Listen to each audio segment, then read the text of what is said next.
Welcome back, ladies and gents. This is Chelsea, the Weave Doctor, the owner of Main Attractions Hair Weaving Salon.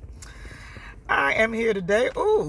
And I have this beautiful beat here, courtesy of, what did I use? I've just started using Too Faced concealer, and I absolutely love it. I have on Clarity Cosmetics for my eyeshadow, and this is the new Python palette, and I am using MAC lipstick. It's their new matte lipstick. I think it's called Red Lightning. I'm not sure the name, but anyways, I'm coming to you today live because I've received a lot of questions about a lot of up and coming business owners, especially African American business owners who are looking to expand.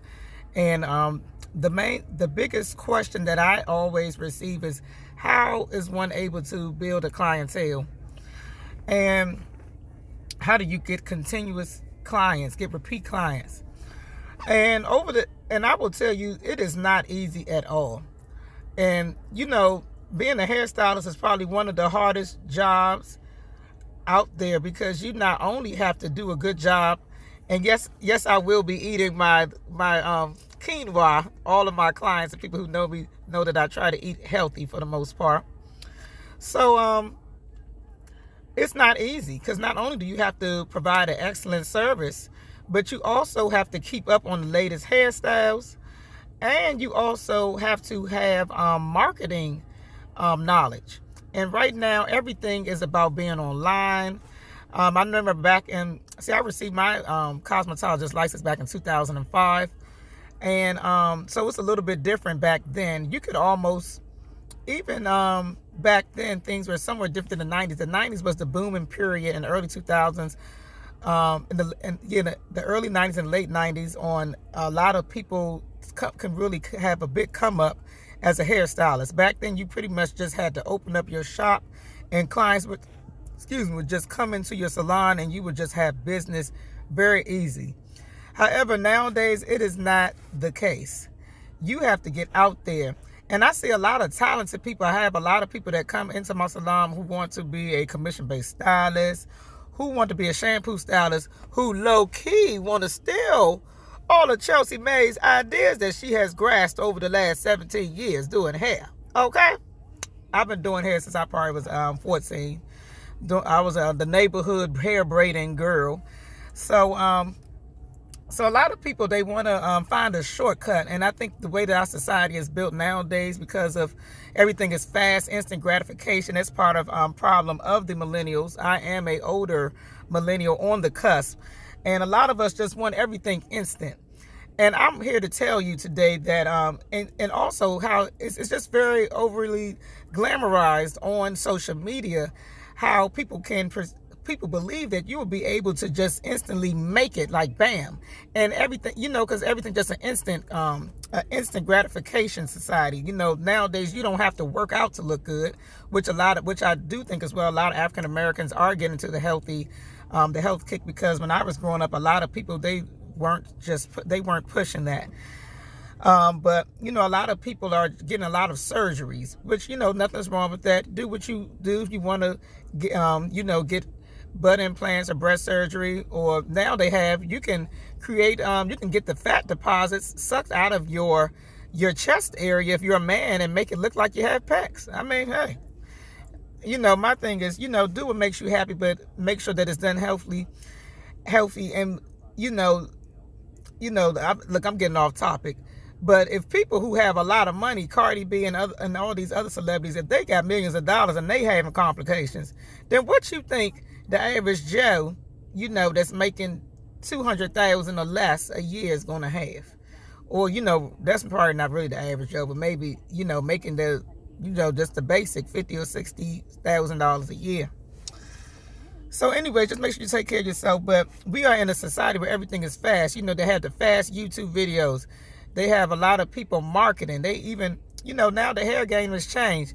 When I was growing up, people put a lot of trust into the hairstylists. Now they have a lot of Facebook people all the way in China. They got people in China trying to steal your clients. Back in the day, you just had to worry about, Shantae down the street.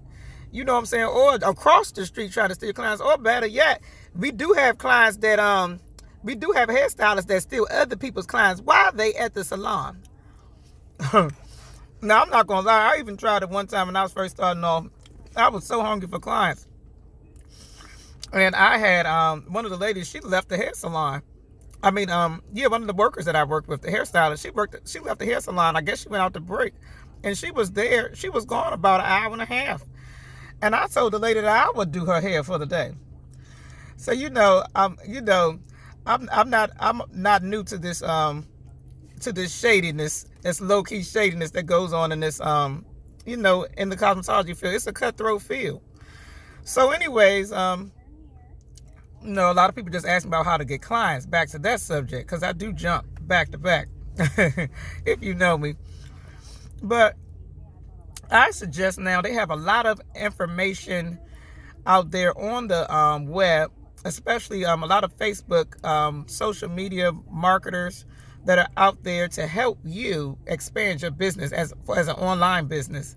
And also, I, tell people that they need to start to learn about, how Google works and how, the search engines work and how to really work with a company. If you're too lazy, see now me, I actually learned how to do basic social optimization online. But that took years of experience and years of wasting money. But they have people out there who will pretty much cut the chase for you, and you can just get in there and take your class and just take their route of doing it. And nowadays also, you can pay people to manage your Instagram and Facebook. Some charge a lot of money, some charge a little bit. And they also have marketing different agencies out there. I was part of one last year. It wasn't all of that, but I mean, when you first getting started, anything is better than nothing. So, I would just say get a lot of self-education about how to market yourself online. And the clients that you do have, when you first start off, I'm not trying to say that you need to give away your services, but they do need to be comparable to your competitors. And if you're just getting started off because no one knows you, you have to usually charge a little bit less, than what the going rate is. And I hate to see that, because I had I interact with a lot of people, and I ran into someone probably about last year, and she was telling me that she charged a rate that I thought was very expensive for someone who pretty much had a no name in this area.